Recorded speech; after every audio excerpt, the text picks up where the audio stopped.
Assalamualaikum warahmatullahi wabarakatuh. Perkenalkan, nama saya Devisa Putra, NPM 2461060, mahasiswa dari program studi S1 Manajemen semester 3, kelas D, Fakultas Ekonomi dan Bisnis, Universitas Muhammadiyah Metro. Tujuan saya membuat video ini untuk memenuhi tugas ujian tengah semester pada mata kuliah Manajemen Keuangan 1 dengan dosen pengampu Bapak Dr. E. Febrianto, SEMM. Materi yang Bapak sampaikan ada 4 materi. Yang pertama, pengantar manajemen keuangan. Kedua, nilai waktu dan uang. Ketiga, nilai waktu, uang dan anuitas. Keempat, laporan keuangan. Jadi dalam video ini saya akan menjabarkan isi dari materi tersebut. Materi yang pertama adalah pengantar manajemen keuangan. Bambang Rianto mendefinisikan semua aktivitas yang dilakukan oleh perusahaan yang berhubungan dengan upaya memperoleh dana yang dibutuhkan dengan biaya seminimal mungkin dan syarat yang menguntungkan, serta upaya untuk mempergunakan dana yang diperoleh tersebut secara efisien dan efektif. Manajemen keuangan didefinisikan dari tugas dan tanggung jawab manajer keuangan yang meliputi keputusan tentang investasi, pembiayaan kegiatan usaha, dan pembagian dividen suatu perusahaan. Manajemen keuangan adalah manajemen fungsi keuangan, bagaimana mempergunakan serta menempatkan dana yang ada. Manajemen keuangan memiliki 3 kegiatan yang utama. Yang pertama, perolehan dana. Yang kedua, penggunaan dana. Yang ketiga, pengolahan aset aktivitas. Keputusan dalam manajemen keuangan. Yang pertama, penganggaran modal, capital budgeting, proses perencanaan dan pengolahan investasi jangka panjang sebuah perusahaan. Yang kedua, struktur modal, capital struktur, kombinasi spesifik ekuitas dan uang jangka panjang yang digunakan usaha untuk mendanai operasinya. Yang ketiga, modal kerja, working capital, aset dan kewajiban jangka pendek yang dimiliki sebuah perusahaan. Tujuan manajemen keuangan: memaksimalkan nilai perusahaan, memaksimalkan nilai kekayaan para pemegang saham. Nilai kekayaan dapat dilihat melalui perkembangan harga saham perusahaan di pasar. Manajemen keuangan yang efisien memenuhi adanya tujuan yang digunakan sebagai standar dalam memberi penilaian keefisiensian, yaitu tujuan normatif manajemen keuangan. Nilai perusahaan yang belum go publik dapat diukur dengan harga jual seadanya perusahaan tersebut dijual. Materi yang kedua, manajemen keuangan, nilai waktu uang. Konsep nilai waktu uang: uang yang diterima sekarang nilainya lebih besar daripada uang yang diterima di masa mendatang. Lebih awal uang Anda menghasilkan laba, lebih cepat laba tersebut menghasilkan laba. Interest and compound interest. Laba interest adalah suatu hasil yang diterima dari uang yang diinvestasikan. Compound interest adalah laba yang diterima dari investasi berasal laba suatu investasi sebelumnya. Konsep dasar: yang pertama, jika nilai nominalnya sama, uang yang dimiliki saat ini lebih berharga daripada uang yang akan diterima di masa yang akan datang. Yang kedua, lebih baik menerima Rp 1 juta sekarang daripada menerima uang yang sama 1 tahun lagi. Yang ketiga, lebih baik membayar 1 juta 1 tahun lagi daripada membayar uang yang sama sekarang. 6 rumus utama. Yang pertama, nilai yang akan datang, future value. Yang kedua, nilai sekarang, present value. Yang ketiga, nilai yang akan datang dari anuitas, future value of annuity. Yang keempat, nilai sekarang dari anuitas, present value of annuity. Yang kelima, anuitas angsuran hutang, mortgage constant. Yang keenam, anuitas cadangan pengganti sinking fund. Nilai yang akan datang, contohnya uang 1.000 ditabung dengan tingkat bunga 10.000 per tahun. Contohnya uang 1.000 ditabung dengan tingkat bunga 10% per tahun. Setelah 1 tahun, uang tersebut akan menjadi 1.000 ditambah 10% kali 1.000 sama dengan 1.100.000. Setelah 2 tahun, uang tersebut akan menjadi 1.100.000 tambah 10% kali 1.100.000 sama dengan Rp 1.210.000. Catatan bunga tahun pertama ditambahkan ke pokok tabungan dalam kurung bunga majemuk. Setelah 3 tahun, uang tersebut akan menjadi 1.210.000 ditambah 10% sama dengan 1.210 dan 1.331 dan seterusnya. Modal bunga majemuk. Jumlah di masa datang dari suatu jumlah sekarang adalah Fn sama dengan V dalam kurung 1 tambah I sama N. P jumlah sekarang, I tingkat bunga per tahun, N jumlah tahun. Nilai sekarang, present value dari suatu jumlah uang tertentu di masa datang adalah F jumlah di masa datang, I tingkat bunga per tahun, N jumlah tahun. Rumusnya P 1 per dalam kurung 1 tambah I N per F. Materi yang ketiga, nilai waktu uang, anuitas. Anuitas sejumlah uang yang dibayar atau diterima secara periodik dengan jumlah yang sama dalam jangka waktu tertentu. Sifat anuitas, jumlah pembayaran tetap atau sama. Jarak periode antar angsuran sama. Pembayaran pertama dilakukan pada akhir periode pertama. Rumus Sn sama dengan A kali 1 tambah 1 per N. Contohnya, nilai uang 1000 ditambah secara rutin tiap akhir tahun selama 4 tahun. Semuanya ditabung dengan tingkat bunga 10% per tahun.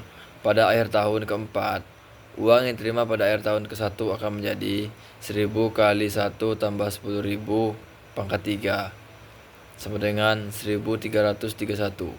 Pada akhir tahun keempat, uang yang diterima pada akhir tahun kedua akan menjadi 1000 dikali dalam kurung 1 tambah 10% pangkat 2 menjadi Rp1 1210. Pada akhir tahun keempat, uang yang diterima pada akhir tahun ketiga akan menjadi 1000 kali dalam kurung 1 tambah 10% pangkat 1 sama dengan 1100. Pada akhir tahun keempat, uang yang diterima pada akhir tahun keempat akan menjadi 1000 kali 1 tambah 10% sama dengan 1000. Catatan uang tersebut belum sempat ditabungkan karena di tahun. Dengan demikian, pada akhir tahun keempat, jumlah seluruh uang akan menjadi 1331 tambah 1210 ditambah 1100 ditambah 1000 sama dengan 4641. Keterangan Sn nilai yang akan datang dari anuitas selama N periode. A anuitas, I tingkat bunga. Nilai yang akan datang dari anuitas 1000 yang diterima tiap akhir tahun selama 4 tahun, semuanya tabung dengan tingkat bunga 10% per tahun, adalah dengan rumus S4 sama dengan 1000 kali dalam kurung 1 tambah 10% pangkat 4 min 1 per 10%. Yang kedua sama dengan 1000 kali 0,4641 per 10% sama dengan 4641. Jika jumlah uang dan tingkat bunga berubah-ubah, rumus tersebut tidak dapat digunakan. Harus dihitung satu persatu dengan rumus datang. Uang 1000 diterima secara rutin tiap akhir tahun selama 4 tahun mendatang. Semuanya didiskontol dengan tingkat diskontol 10% per tahun. Nilai sekarang uang yang akan diterima pada akhir tahun ke-1 adalah P sama dengan 1000 kali 1 per 1 tambah 10% sama dengan 909. Nilai sekarang uang yang akan diterima pada akhir tahun kedua adalah P 1000 kali 1 per 1 tambah 10% sama dengan 826.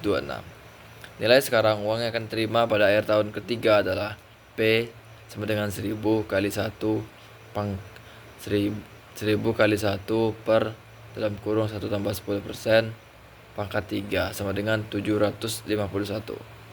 Nilai sekarang uang yang akan diterima pada akhir tahun keempat adalah P sama dengan 1000 kali 1 dalam kurung 1 tambah 10% pangkat 4 sama dengan 683.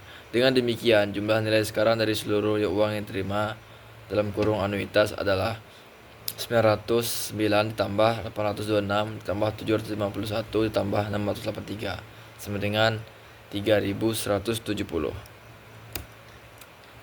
Maka P sama dengan A kali dalam kurung 1 tambah 1 pangkat N min 1 per 1 tambah I N kali I. Contoh, nilai sekarang dari anuitas 1000 yang akan diterima tiap akhir tahun selama tahun mendatang, semuanya didiskontol dengan tingkat bunga 10% per tahun adalah dengan rumus P sama dengan 1000 kali dalam kurung 1 tambah 10% pangkat 4 min 1 per dalam kurung tambah 10% pangkat 4 kali 10% sama dengan 1000 dikali 0,4641 per 0,1464 sama dengan 3170. Jika jumlah uang dan tingkat bunga berubah-ubah, rumus tersebut tidak dapat digunakan, harus dihitung satu persatu dengan rumus nilai sekarang. Materi keempat, laporan keuangan. Laporan keuangan adalah catatan informasi keuangan suatu perusahaan pada suatu periode akuntansi yang dapat digunakan untuk menggambarkan kinerja perusahaan tersebut. Laporan keuangan adalah bagian dari proses pelaporan keuangan. Laporan keuangan yang lengkap biasanya meliputi laporan neraca, balance sheet, laporan laba rugi, income statement. Laporan posisi keuangan dapat disajikan berupa laporan arus kas, cash flow. Analisis laporan keuangan merupakan proses evaluasi posisi keuangan dan kinerja perusahaan dengan menggunakan laporan keuangan. Membandingkan posisi dan kinerja keuangan perusahaan dengan posisi kinerja keuangan perusahaan yang bersangkutan di masa lalu, perusahaan lain dan industri. Membantu pemakai laporan keuangan dalam mengambil keputusan. 4. Kelompok analisis. Yang pertama, analisis rasio keuangan. Analisis dengan membandingkan rasio-rasio keuangan baik perbandingan internal maupun perbandingan eksternal. Yang kedua, analisis tren. Analisis untuk mengetahui perkembangan naik turunnya komponen dalam laporan keuangan. Yang ketiga, analisis common size. Analisis dengan menghitung persentase unsur-unsur dalam neraca ke total aset dan unsur-unsur dalam rugi laba ke total pendapatan. 4. Analisis indeks. Analisis dengan menghitung persentase unsur-unsur dalam laporan keuangan ke laporan keuangan tahun dasar. Jenis-jenis analisis rasio keuangan. Rasio solvabilitas, solvensi, rasio yang menunjukkan kemampuan perusahaan untuk memenuhi kewajiban jangka pendek atau dalam kurung lebih besar atau lebih baik. Rasio aktivitas, activity, rasio yang menunjukkan kemampuan perusahaan untuk mengendalikan investasinya di aset dalam kurung lebih besar lebih baik. Rasio leverage, keuangan dalam kurung financial leverage, rasio yang menunjukkan sejauh mana perusahaan mengandalkan pendanaan utang.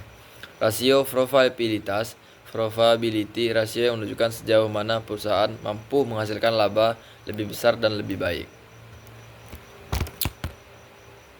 Berdasarkan analisis rasio keuangan, kesehatan perusahaan bisa dilihat dari tingkat rasio secara individual, perbandingan rasio dari waktu ke waktu dalam perusahaan yang sama, perkembangan rasio, perbandingan rasio keuangan perusahaan dengan rasio keuangan perusahaan lain, perbandingan rasio keuangan perusahaan dengan rasio keuangan rata-rata industri, kombinasi antara tingkat rasio, perkembangan rasio, dan perbandingan rasio. Rasio solvabilitas merupakan rasio yang menunjukkan kemampuan perusahaan memenuhi kewajiban jangka pendek.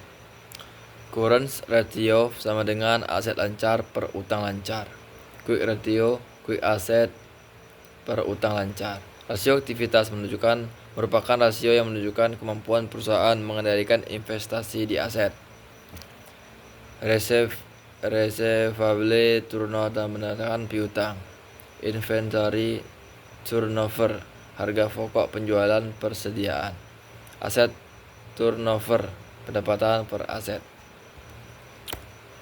Rasio leverage keuangan merupakan rasio yang menunjukkan sejauh mana perusahaan mengendalikan utang. Debt to asset ratio, utang aset. Debit to equity ratio, utang ekuitas. Interest coverage, EBIT atau bunga. Rasio probabilitas merupakan rasio yang menunjukkan kemampuan perusahaan menghasilkan laba. Net profit margin, laba bersih atau pendapatan. Gross profit margin, EBIT, pendapatan. Return on asset, laba bersih aset. Rasio probabilitas merupakan rasio yang menunjukkan kemampuan perusahaan menghasilkan laba. Return of equity, laba bersih atau ekuitas. Dividend payout ratio, dividen atau laba bersih. retention ratio, laba ditahan atau laba bersih. Sekian materi yang bisa saya jelaskan. Saya akhiri. Wassalamualaikum warahmatullahi wabarakatuh.